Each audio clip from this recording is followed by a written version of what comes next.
It's Christmas Eve, and all Peter Parker wants is to see his beloved Mary Jane. But life gets in the way. So instead of doing that, he has to trudge through the New York snow after his boss, J. Jonah Jameson, tasked him with buying a gift for his wife. Things take a weird turn, however, when Pete comes across a gang of Japanese orphans in the middle of the snowstorm. So what's a young adult white man to do? Why, take the children to the Daily Bugle's Christmas party, of course. And hey, if we were Spidey, we'd take that any day instead of having to do Triple J's chores. An hour later, Pete, now in his Spidey costume, has just gotten back from doing some holiday shopping for the orphans. Inside the Bugle's offices, the kids, well, act like kids and wreak havoc all over the place. And fair play to Peter for taking in a bunch of kids out of the cold. But come on, man. Why'd you gotta leave Betty Brant to do all the babysitting? For goodness sake, will you little monsters stop? Wah! Big baby! One of yours, Betty? Oh, Spence, just kill me and end it.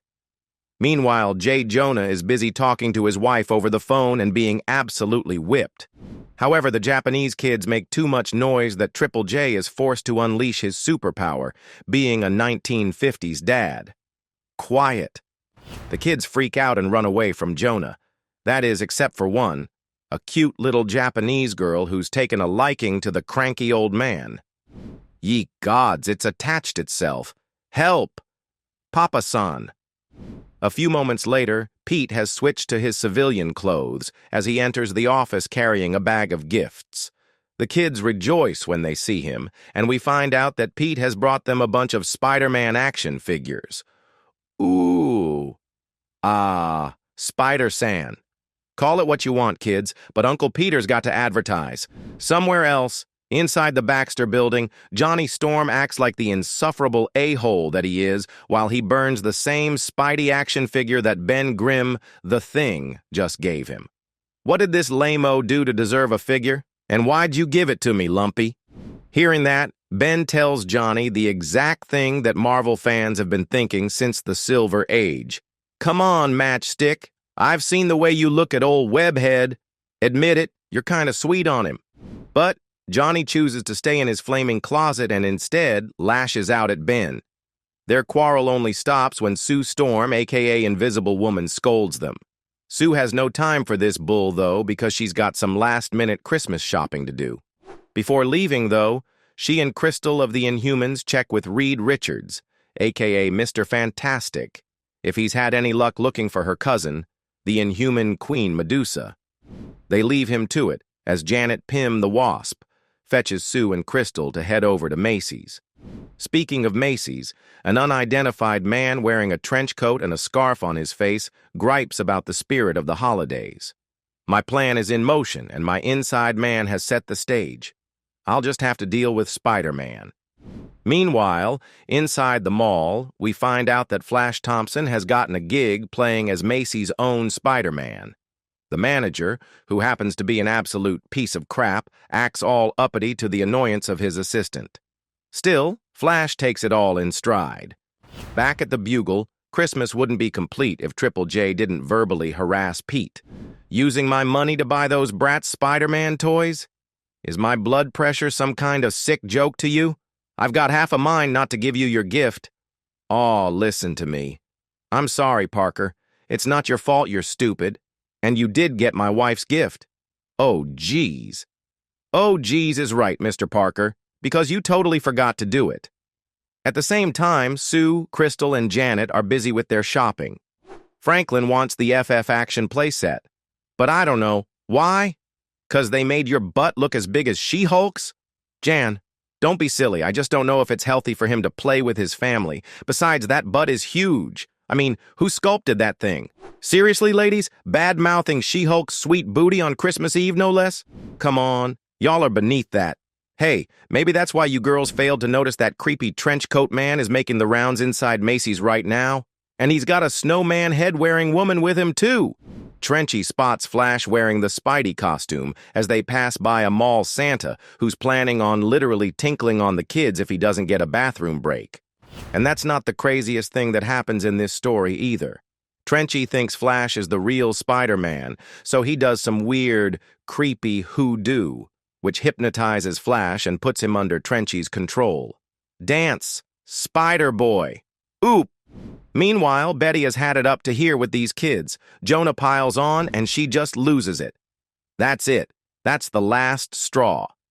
Now, Betty, never mind, JJ. You're right.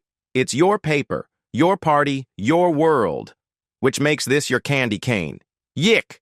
Merry Christmas, you jerk. Papa-san. Back at Macy's, Trenchy steals the PA system and announces that he's basically going to be the Grinch. He then reveals that his companion is none other than Medusa, who's looking absolutely gorgeous on this fine night. Citizens inside the mall panic, and they even spot Flash, who's dressed as Spidey, stealing some cash from the register. Because again, mind control. Janet spots Medusa's rampage, so she calls for Crystal. Meanwhile, Sue's just busy worrying about her caboose, which is absolutely clappable if you ask us. I think we found Medusa. So the three ladies spring into action to deliver some good old-fashioned vigilante justice. I'll take care of that, Spider-Fink. You look after your cousin. This is just what I need. I still have a ham to glaze. Reed, we found Medusa here at Macy's. She's robbing the store with Spider-Man. They try to stop the Inhuman Queen, but Medusa gets the better of Sue and Crystal. In the meantime, Janet is busy dealing with Flash. They eventually come up with a plan to subdue Medusa in one of Sue's invisible bubbles. But they're not quite out of the woods yet, because Spider-Flash has brought a chainsaw to this superhero fight. Back at the Bugle, Triple J shows the Japanese kids some clips of Spider-Man in order to indoctrinate them into his anti-Spidey hate brigade. Thankfully, the orphans aren't as impressionable as Jonah thought. You're a big fat liar. Spidey's a hero.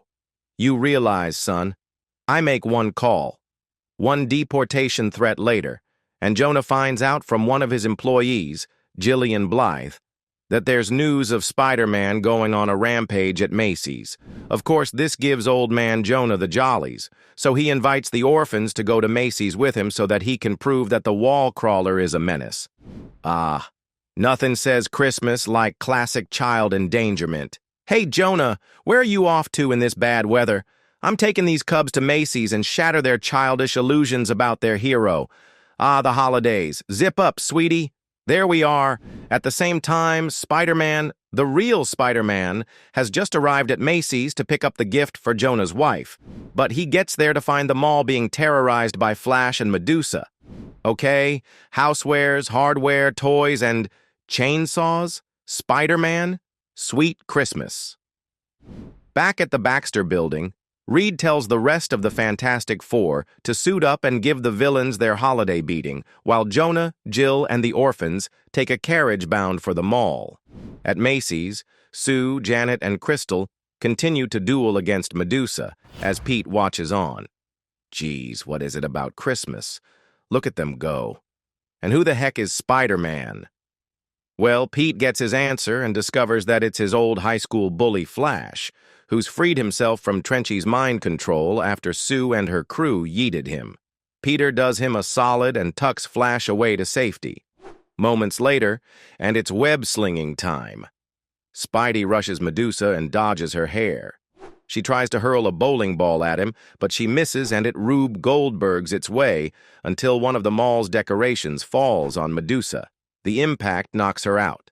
On the other hand, Pete has found himself in a bind when the Thing grabs him by the neck, thinking he's been the guy menacing the people of New York tonight.